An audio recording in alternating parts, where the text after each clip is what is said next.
Hola. Muy buenos días, tardes, o noches. Somos Historias de un Venado. Y el día de hoy les traemos Historias para tener de fondo mientras comes. Olvidos. Al principio fueron olvidos pequeños. Nada que justificara preocupación real. Dejar un vaso de agua a medio beber y no recordar haberlo tomado. Encontrar platos sucios en el fregadero sin recordar haber comido. Despertar con la sensación de haber dormido mal sin saber exactamente cuándo se había acostado. Cosas normales, se dijo. Cosas que le pasan a cualquiera. Pero lo inquietante no era el olvido en sí, sino la sensación posterior. Esa incomodidad sutil, como si su propio cuerpo hubiera seguido funcionando sin pedirle permiso. Como si hubiera una versión de él que continuaba viviendo mientras su mente se apagaba por momentos. Comenzó a anotar. Un cuaderno sobre la mesa. Horas, acciones, pequeñas rutinas. 8:15, desayuno. 13:40, comida. 23, dormir. Era un intento desesperado por anclarse a algo verificable. Pero pronto, las anotaciones dejaron de coincidir. Había registros escritos con su letra que no recordaba haber hecho. Frases más desordenadas. Horas imposibles. En una página encontró escrito: no vuelvas a quedarte dormido. No recordaba haberlo escrito. No recordaba por qué. Los olvidos empezaron a crecer. Ya no eran minutos. Eran horas. Despertaba en el sofá sin saber cómo había llegado ahí. Encontraba mensajes enviados desde su teléfono con un tono que no reconocía. Personas que lo miraban raro en la calle, como si lo conocieran de algo incómodo, algo que él no podía ubicar. Una tarde, en una tienda, la cajera evitó mirarlo a los ojos. ¿Todo bien?, preguntó él. Ella dudó.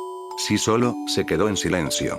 Cuídate. No explicó más. Salió con una sensación pegajosa en la piel. Como si algo de él estuviera siendo percibido por otros, algo que él mismo no podía ver. El cuaderno empezó a cambiar. Las anotaciones ya no eran solo rutinas.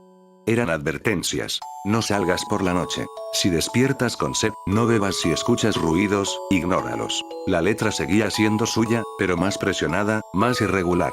Y entonces aparecieron los espacios en blanco. Días completos. Miraba el calendario y encontraba fechas que no recordaba haber vivido. Su teléfono mostraba actividad. Llamadas, ubicaciones, incluso fotos. En algunas aparecía él mismo, pero con una expresión distinta. Más rígida. Más ausente. Una noche decidió no dormir. Se sentó en la cama, luces encendidas, el cuaderno en la mano. No iba a perderse otra vez. No iba a dejar que ese vacío creciera. Las horas pasaron lentas. 2:13 am. 3:47 am. 4:26 am. El cansancio comenzó a presionar. Los párpados pesaban como si algo los empujara hacia abajo. Se levantó. Caminó. Se mojó la cara. Se habló a sí mismo en voz alta. No te duermas. Lo repitió varias veces. Pero en algún punto, todo se apagó. Despertó de golpe. No estaba en su cama. No estaba en su departamento. El techo era distinto.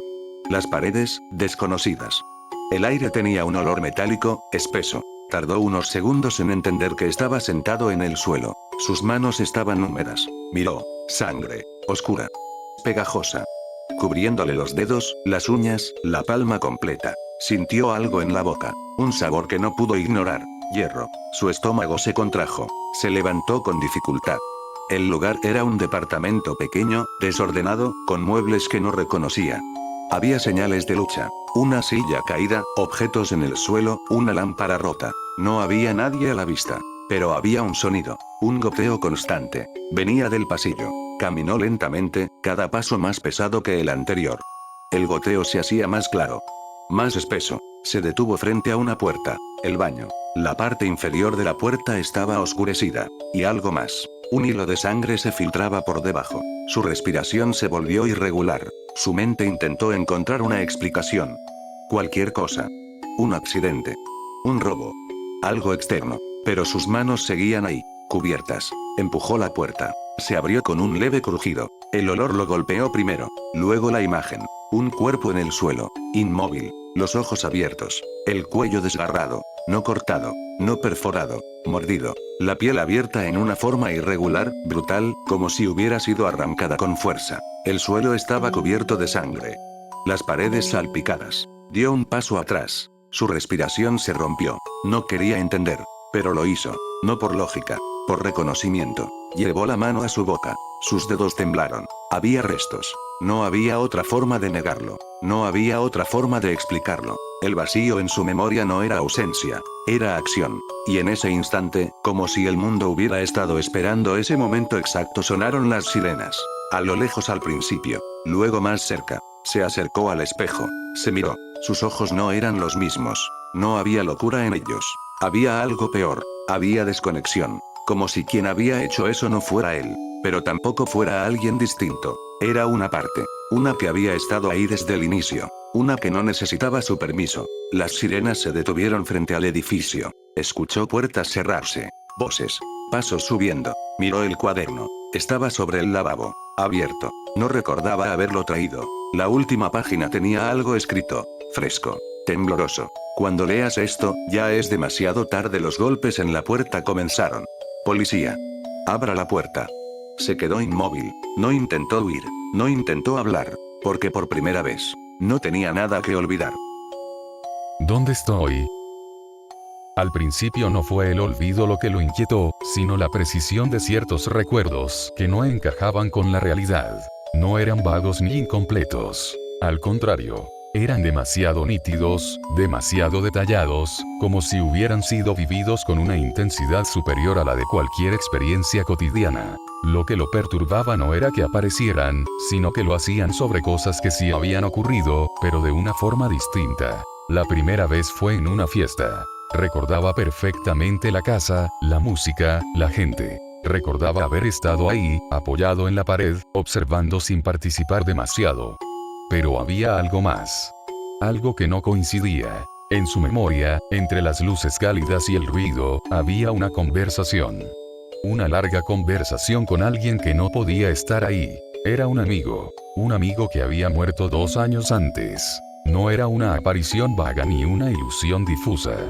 Lo recordaba con claridad absoluta. Su forma de hablar, la manera en que gesticulaba, incluso el contenido de lo que dijo. Hablaron de cosas cotidianas, como si el tiempo no hubiera pasado, como si la muerte hubiera sido un detalle irrelevante. Cuando intentó contrastarlo con alguien más, nadie recordaba haberlo visto. Nadie lo mencionó. Nadie pareció notar su presencia. Se convenció de que era un error, un cruce de memorias. Un sueño mezclado con la realidad. Algo que la mente hace para llenar huecos. Pero no había huecos. Eso era lo inquietante. Poco después, ocurrió en una comida familiar. Recordaba haber comido un platillo específico, podía describir el sabor, la textura, incluso la sensación de saciedad posterior. Sin embargo, cuando lo mencionó, su madre lo miró confundida. Nunca servimos eso, dijo. Revisaron fotos de ese día. La mesa estaba registrada en varias imágenes. El platillo no aparecía. Él insistió. No como alguien que duda, sino como alguien que sabe.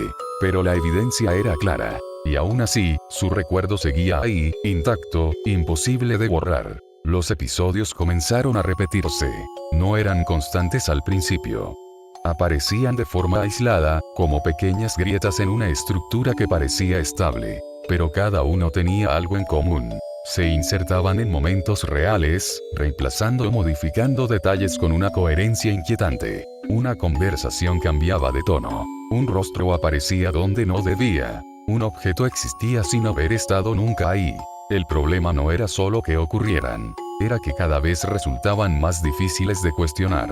Porque se sentían más reales que lo que realmente había pasado. Empezó a anotar. Un diario. No como ejercicio literario, sino como un intento desesperado de establecer un punto de referencia. Escribía todo. Lo que recordaba, lo que verificaba, las contradicciones. Comparaba sus notas con fotos, mensajes, testimonios de otras personas. Al principio, eso le daba cierto control. Podía decir, esto pasó, esto no. Pero esa frontera comenzó a erosionarse. Los recuerdos falsos empezaron a anticiparse. Escribía algo en el diario y horas después, lo recordaba como si lo hubiera vivido. No como una idea, sino como una experiencia completa. Con emociones, sensaciones físicas, contexto. El diario dejó de ser una herramienta. Se convirtió en un problema. Porque ya no sabía si estaba registrando la realidad o creándola. Las distorsiones crecieron en complejidad. Una noche recordó haber salido a caminar bajo la lluvia con alguien que no podía identificar. Podía sentir el frío, el sonido del agua, el ritmo de la conversación. Pero al revisar su ropa, estaba completamente seca. Su teléfono no mostraba movimiento. No había pruebas de que hubiera salido. Aún así, el recuerdo persistía. No se debilitaba con el tiempo. Se fortalecía. Y lo peor de todo era que los recuerdos reales empezaban a perder intensidad. Se volvían planos, borrosos, como si fueran versiones incompletas de algo más rico, más profundo aunque fuera falso. Comenzó a desconfiar de todo. De las personas. De los lugares. De sí mismo. Había momentos en los que hablaba con alguien y, de pronto, una segunda versión de esa conversación se superponía en su mente, con palabras distintas, con tonos distintos. No sabía cuál era la real. No sabía cuál estaba ocurriendo. Dejó de salir. Dejó de responder mensajes. El mundo exterior se volvió inestable, impredecible. Y su mente aún más. El diario creció. Páginas y páginas de intentos por organizar el caos. Diagramas. Flechas. Notas al margen. Advertencias para sí mismo. Esto no pasó. Esto sí, confirmado. Duda aquí. No confíes en este recuerdo. Pero incluso esas notas comenzaron a contradecirse. Había entradas que negaban otras anteriores. Correcciones sobre correcciones. Algunas escritas con una caligrafía más tensa, más desesperada. En un punto, dejó de saber qué versión de sí mismo estaba escribiendo. Hubo un día en el que recordó haber muerto. No de forma metafórica. Recordó el momento exacto. El lugar. La sensación de su cuerpo apagándose. La ausencia posterior.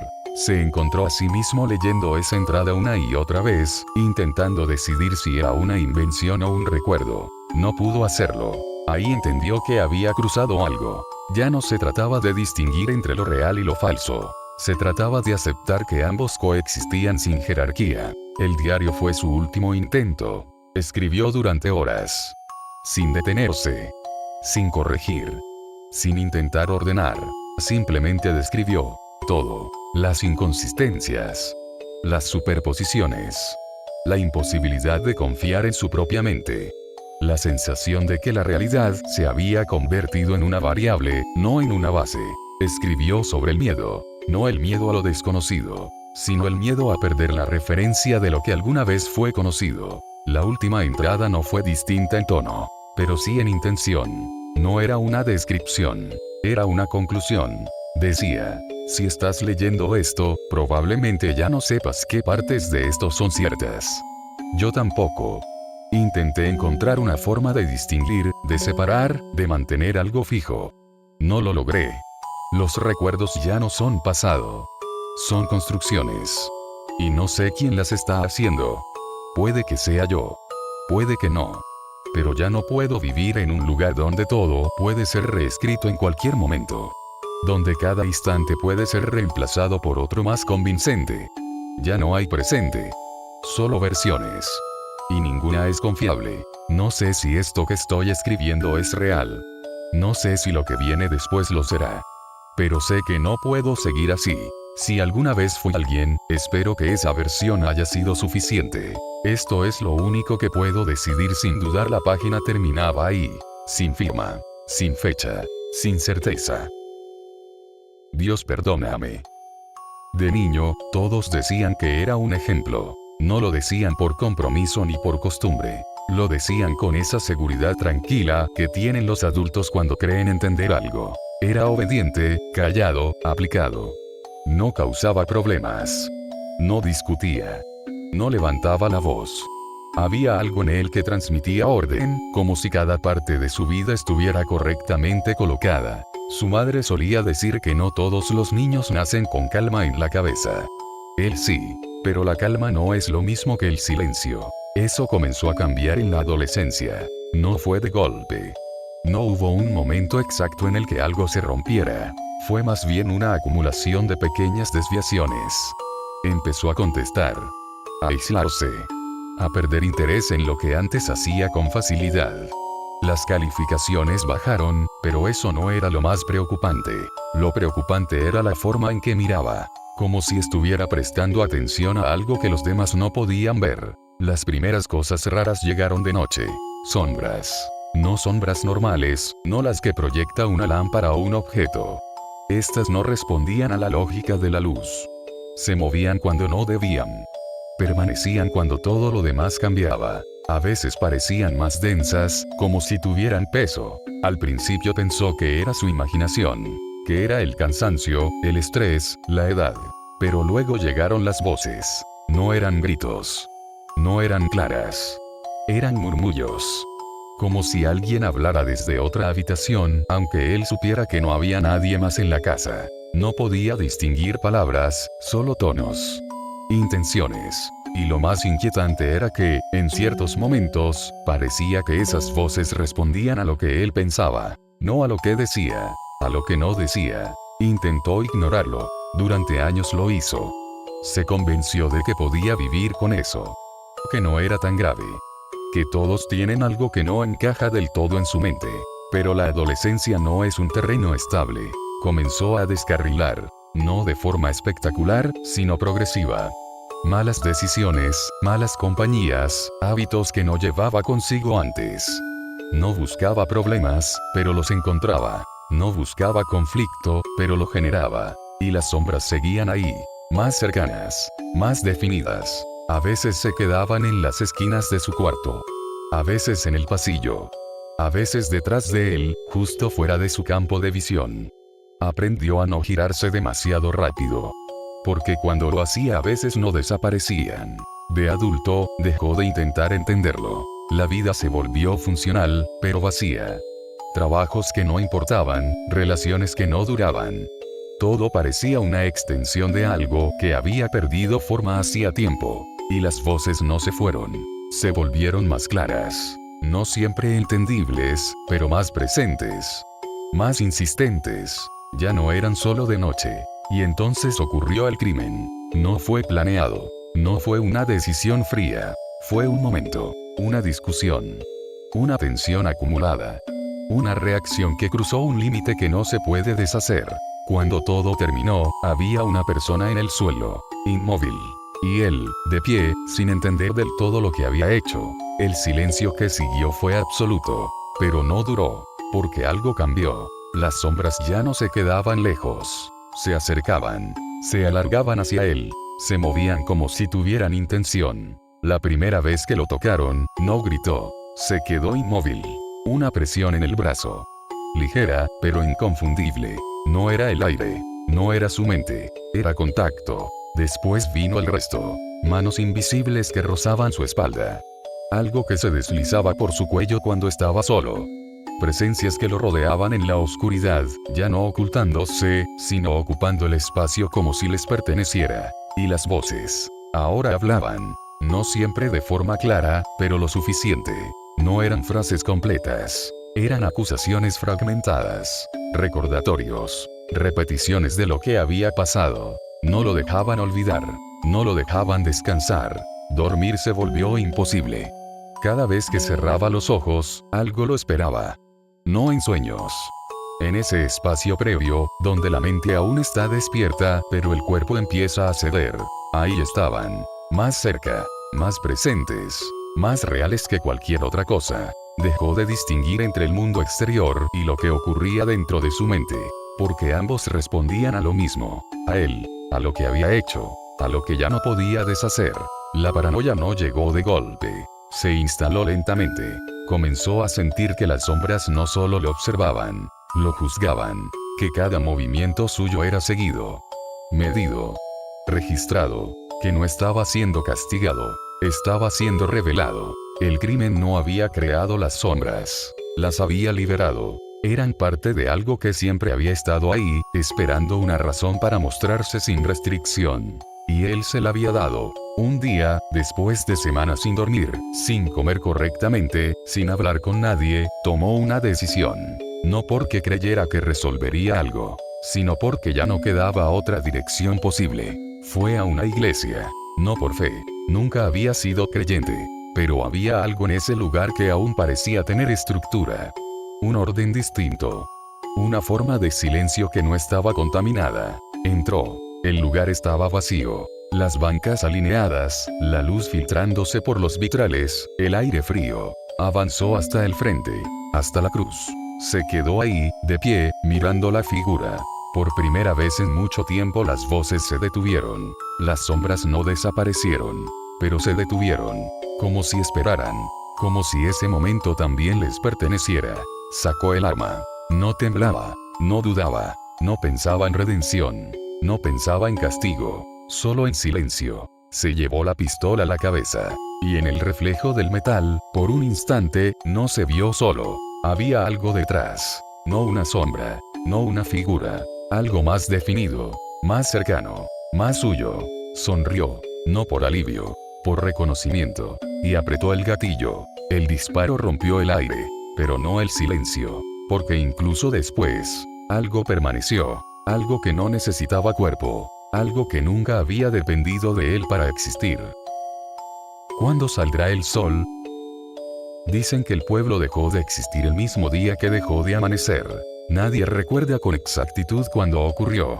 No hubo un instante preciso, no hubo un evento que marcara el cambio. Simplemente, una mañana no llegó. El cielo se quedó suspendido en una oscuridad uniforme, sin estrellas, sin luna, sin esa profundidad que suele acompañar a la noche. Era una negrura cerrada, opaca, como si algo hubiera cubierto el cielo desde afuera. Al principio, la gente lo tomó como un fenómeno extraño, pero temporal. Se encendieron luces, se abrieron negocios, se siguió la rutina. El cuerpo intenta sostener la normalidad incluso cuando la realidad empieza a quebrarse. Pero con el paso de los días, algo comenzó a desajustarse. No era solo la falta de luz, era la falta de referencia. El tiempo dejó de sentirse lineal. Las horas se diluían. Dormir se volvió irregular, incómodo, incompleto. Algunos dormían demasiado. Otros no podían cerrar los ojos sin sentir que algo los observaba. Y entonces aparecieron los espejos. No en todos al mismo tiempo. Primero fue una mujer. Dijo que al mirarse por la mañana, si es que podía llamarse así, notó algo detrás de su reflejo. No en la habitación. No al girarse. Solo en el espejo. Una sombra. No una figura clara, no una silueta definida. Era más bien una ausencia dentro del reflejo, una forma que ocupaba espacio sin pertenecer a él. Permanecía quieta. No imitaba movimientos. No respondía a la luz. Solo estaba ahí. La mujer dejó de mirarse en el espejo, pero eso no la detuvo. Otros comenzaron a ver lo mismo. En los baños, en los vidrios, en cualquier superficie reflectante. Siempre detrás. Siempre en el reflejo. Nunca en la realidad directa. Y siempre inmóviles. No atacaban. No hablaban. No hacían nada. Solo observaban. Al principio, la gente intentó ignorarlas. Cubrieron los espejos, los retiraron, evitaron superficies brillantes. Pero eso tampoco funcionó. Las sombras no dependían del objeto. Aparecían en cualquier superficie que devolviera una imagen, aunque fuera imperfecta. Y lo peor no era su presencia, era su persistencia. Nunca desaparecían del todo. Nunca cambiaban de posición. Era como si cada persona tuviera asignada una. Como si cada reflejo ocultara algo que no debía estar ahí pero que siempre había estado. Con el paso de los meses, el pueblo cambió. La gente hablaba menos. Dormía peor. Evitaba mirarse a sí misma. Algunos comenzaron a cubrir todas las superficies reflectantes de sus casas, viviendo en espacios deformados, sin referencia visual de sí mismos. Otros no pudieron dejar de mirar. Se quedaban frente a los espejos durante horas, observando a las sombras como si esperaran algo. Como si en ese silencio hubiera una respuesta que aún no entendían. Algunos empezaron a decir que las sombras no eran extrañas, que les resultaban familiares, que había algo en su forma, en su presencia, que resonaba con ellos. Como si no fueran intrusas, sino recordatorios. El año pasó sin que nadie pudiera medirlo con certeza. El pueblo dejó de recibir visitas. Las carreteras parecían desviarse. Las comunicaciones fallaron. Era como si el lugar hubiera sido retirado del mundo, dejado en una especie de suspensión donde solo existían ellos y aquello que los observaba. Y entonces llegó la fiesta. Era una tradición antigua. Una celebración que había sobrevivido generaciones. Nadie supo exactamente por qué decidieron hacerla ese año. Tal vez por costumbre, tal vez por desesperación. Tal vez porque necesitaban recordar cómo era estar juntos sin miedo. Encendieron luces. Prepararon comida. Pusieron música. Intentaron ser lo que habían sido antes. Durante unas horas, pareció funcionar. La gente hablaba, reía, evitaba pensar en lo que había cambiado. Evitaban mirar superficies reflectantes.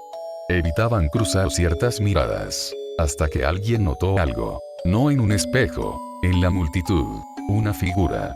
Quieta. Demasiado quieta. Al principio pensaron que era alguien más. Pero no se movía. No respondía. Y entonces alguien más lo vio. Y otro. Y otro. Las sombras ya no estaban en los reflejos. Estaban ahí. Entre ellos. No imitaban a nadie. No interactuaban. Pero ocupaban espacio. Interrumpían la lógica del movimiento. Estaban de pie, observando, exactamente igual que en los espejos, pero ahora sin la barrera. El pánico no fue inmediato. Fue más lento, más profundo. Porque lo que ocurrió después no fue una reacción de miedo. Fue una ruptura. Las personas comenzaron a mirarse entre sí de forma distinta. Como si algo hubiera cambiado en la percepción. Como si, al ver las sombras fuera del espejo, entendieran algo que antes no podían procesar. Algunos comenzaron a gritar, no por las sombras, por lo que veían en los demás. Y entonces empezó. No hubo una señal clara, no hubo un primer acto definido, pero la violencia surgió como si hubiera estado contenida durante todo ese tiempo. Gente atacando a otros sin razón aparente. Golpes, gritos, caos. Las sombras no intervenían. No se movían. Solo observaban. Las casas comenzaron a arder. Los edificios colapsaron. Las calles se llenaron de fuego, de ruido, de destrucción. Pero lo más inquietante no era la violencia. Era la expresión de quienes la ejercían. No era rabia. No era miedo. Era certeza. Como si supieran exactamente lo que estaban haciendo. Como si finalmente estuvieran actuando sin la necesidad de sostener una imagen. El pueblo se consumió en pocas horas. Fuego, gritos, colapso. Y en medio de todo eso, las sombras permanecieron intactas. Sin tocar nada. Sin ser tocadas. Observando. Cuando todo terminó, no quedó nada. Solo cenizas. Y un silencio absoluto. Dicen que, si uno se acerca a lo que queda del lugar, no encontrará estructuras, ni cuerpos, ni señales claras de lo que ocurrió. Pero si mira con cuidado en cualquier superficie que refleje lo suficiente, podrá ver una sombra detrás. Inmóvil. Observando. Esperando. No para salir, sino para que alguien más finalmente la reconozca. Bueno. Aquí termina el video. Muchas gracias por terminar de verlo, o escucharlo. Si les gustó suscríbanse y denle me gusta, así nos motivan a subir más videos. Gracias.